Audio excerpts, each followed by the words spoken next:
banyak orang sukses tuh karena modal bacot doang. Lu setuju gak tuh? MBA ya, modal bacot aja gitu. Mungkin kita turunin terms bacot ya. Okay. Bacot tuh mungkin maksudnya skill berkomunikasi komunikasi, kali ya. public speaking gitu-gitu ya. Include ke public speaking, mungkin cara ngobrol sama orang ya, ngobrol depan publik gitu-gitu kali ya. Bukan sebagian besar kali ya. Menurut gue malah semua orang yang bisa punya kemampuan skill komunikasi yang bagus / bacotnya bagus, pasti lebih baik daripada yang tidak bisa berkomunikasi. Oke, bisa dieksplor. For sure dong, logika. Kenapa? Kita urusan bisnis or apapun dagang selalu orang sama orang. Betul. Masa sih orang yang komunikasinya bagus tidak lebih sukses dari yang komunikasinya nggak bagus? Nggak mungkin dong. Orang. Iya benar. Ketika orang berinteraksi sama orang itu udah komunikasi. Iya. Maka dibutuhkan skill yang komunikasi yang bagus untuk leverage hidup lu kemana-mana. Lu bisa lebih jago dari orang itu, tapi lu diem. Yang satu nggak sejago lu, tapi bisa ceritain bahwa dia bisa. Yang mana yang bakal dapet klien lebih banyak? Yang cerita. Agree. Karena ini hukum alam. Sistemnya begitu. Gue bisa aja idealis, gue bilang, wah, bakpao buatan gue paling enak satu Indonesia. Lu mah nomor 7 Bill.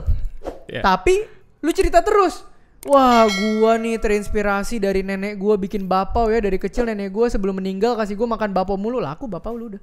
Karena ngomong mulu. Ada storytellingnya, ada komunikasinya, ada ceritanya. Oke. Gitu loh. Simple. Ngomong sama siapapun juga mungkin interview atau siapapun. Orang pasti dapat first impression dari komunikasi. Maka kita juga kadang kan suka zonk kalau hiring orang. Interview bagus banget, pas kerja zonk. Pernah juga. Jadi bacotnya bagus, ternyatanya nggak bagus. Nggak bagus. Maka sekarang gue cari yang moderate aja lah. Kalau yang terlalu bagus bacotnya gue takut yang tengah-tengah aja. Berarti harus diwaspadai juga dong. Tapi yang bacot bagus tuh gede. ya, yang diwaspadai bukan masalah komunikasinya bagus ya, enggak. Tapi ketika dia terlalu banyak cerita tentang diri dia dan itu kelihatannya hebat sekali. Itu yang biasanya gue cari tengah. Gue takut. Oke. Kalau bacotnya di sini kayak ngebluffing something? Gue takut. Enggak, maksudnya itu skill juga bukan? Bluffnya tentang diri sendiri atau bukan? Ya mungkin. Pokoknya kalau seni membesarkan diri sendiri tapi sampai hiperbola, gue takut. Oke. Tapi komunikasinya nggak sampai situ yang kita bahas kan sebetulnya. Enggak. Bukan lu ngebluffing. bisa membesarkan diri lu dengan cara komunikasi yang halus loh. Iya betul. Bener gak? Betul. Nah, cara komunikasi itu yang beda-beda. Ada yang kasar, ada yang halus. Dan menurut gue dibutuhkan di setiap industri. Karena industri itu orang sama orang. Bahkan bukan cuma industri, di hubungan. Iya. Pasangan gitu, sama pacar. Iya, simpel. Keluarga yang komunikasinya lebih rapi mungkin lebih harmonis. Agree. Hubungan suami istri yang komunikasinya lebih rapi, lebih harmonis. Betul. Pertemanan yang komunikasinya lebih terbuka, lebih harmonis, lebih sustainable, lebih jangka panjang. Semua sih menurut gue. Berarti agree ya, bacot itu bisa memperlancar dan mempercepat kesuksesan gitu ya. Agree banget. Agree banget. Oke, sekarang gini, kita ngomongin kan nggak semua orang sebenarnya pintar ngomong teh. Nah, ini gue nggak bisa valid nih guys, karena gue dari kecil udah giftednya di situ. Gue nggak bisa relate sama yang nggak pintar ngomong. Tapi Billy ini, gue lumayan relate. Berlatih bicara. Betul. Yang tadinya lebih introvert, yang bukan natural born kayak gue, tapi Billy berlatih. Maka sekarang gue yang jadi host. Gimana Bill? Langsung dadakan. Iya. Gimana Bill? Boleh juga sih. Buat mewakili orang yang misalnya, kok lu kan dari kecil udah bisa. Gitu. Yeah. Gue yang introvert ya, gue gimana? Ini kan bukan nature gue, ini bukan comfort zone gue.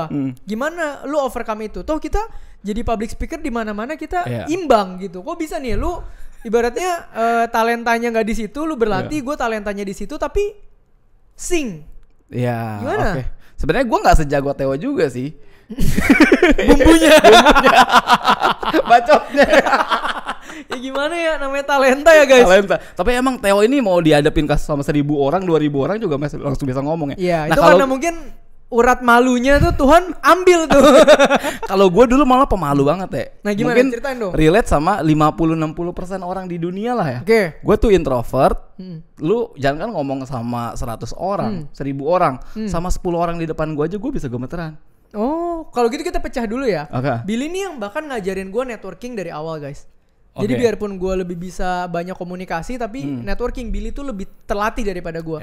Mungkin kita pecah dua ya Bill. Oke. Gimana lu akhirnya bisa networking dengan kemampuan bicara yang Pas-pasan dulunya. Iya, oke. Dan yang kedua, bagaimana lu bisa jadi public speaker, karena dua hal ini beda nih. Oke. Mungkin yang pertama dulu, gimana? Oke. Yang pertama itu kalau menurut gua, karena gua dulu suka banget terinspirasi sama orang yang nggak tahu malu, which is orang-orang kayak lu, yang tiba-tiba disuruh ngomong langsung. Iya. Gue sampai pelajarin kok bisa mereka kayak gitu dan pentingnya apa sih? Dan ternyata benar tadi yang Theo bilang, segala sesuatu di hidup ini akan lebih mudah ketika kita bisa komunikasi. Which is gue pengen dong sukses dong.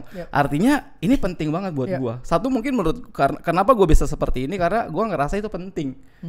Gitu. Nah yang kedua, gue praktek langsung. Gimana tuh? Nah ketika gue praktek langsung, kayak ambil kesempatan di setiap kelas dulu, ya udah ada kesempatan presentasi, gue presentasi meskipun hasilnya gemeteran gitu. Nah ini ada survei yang menarik, kalau nggak salah survei di Amerika gitu ya. Ini public speaking itu menjadi salah satu ketakutan terbesar orang di Amerika. Jadi ternyata public speaking itu semua orang tuh mostly itu takut, deg-degan. Jadi nggak semua orang tuh lahir kayak lu, langsung berani ngomong, langsung berani cerita, langsung berani public speaking. Enggak, semua orang tuh rata-rata gemeteran ngomong di depan umum. Nah ketika gua sadar, ternyata ini problem semua orang. Nah itu entah gimana meningkatkan confidence gua, ternyata gua tidak sendiri. Kalian nggak sendiri guys, kalian majority bersama Billy. Jadi ketika gua di depan panggung, ketika belajar ngomong, gua langsung notice mereka semua nih.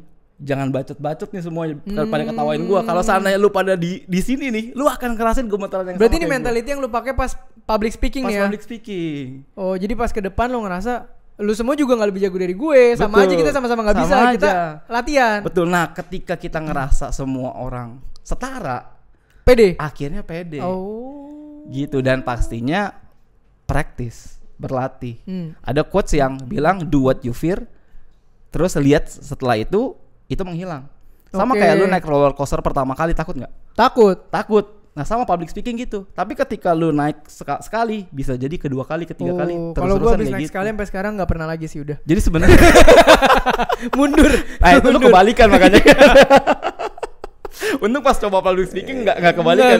Enggak. Jadi menurut gua public speaking atau komunikasi itu mental game sih. Ketika lu ngomong sama orang yang lebih, jadi lu ngerasa lebih hebat dari lu nih, lu pasti akan deg-degan. Lu pasti akan jiper. Tapi ketika lu punya mental yang gue setara loh sama dia.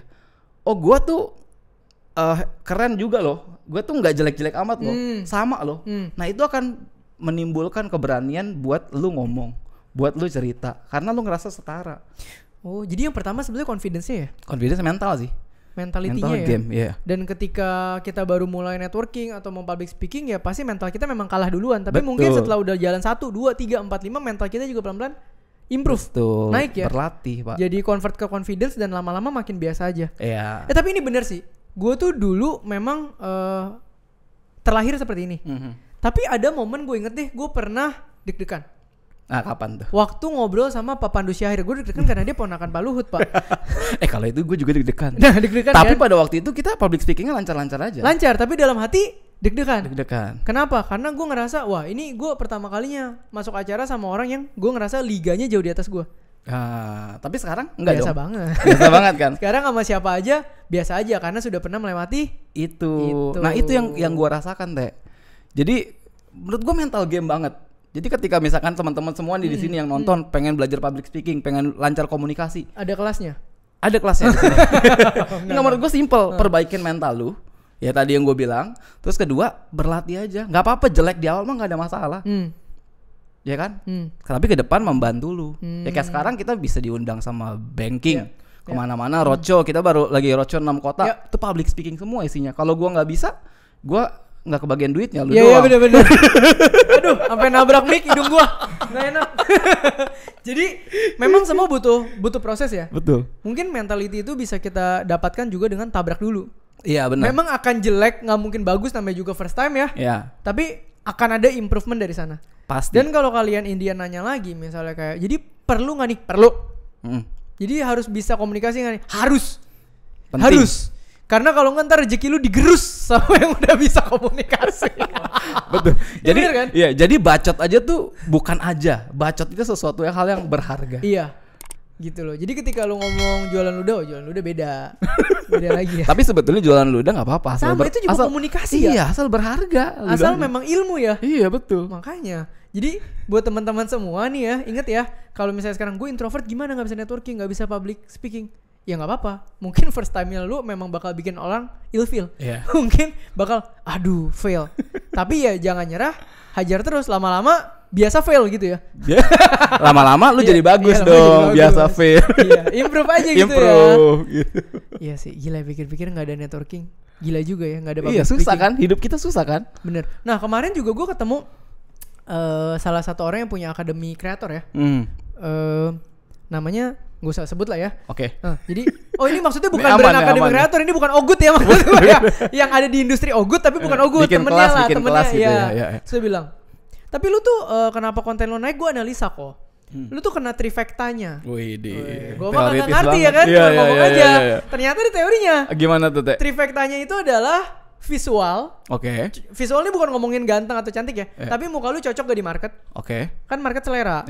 Kedua isi konten. Oke. Ketiga cara deliver konten. Nah, jadi kalau dari analisa dia kenapa konten gue naiknya cepet, gara-gara gue dapet segitiganya.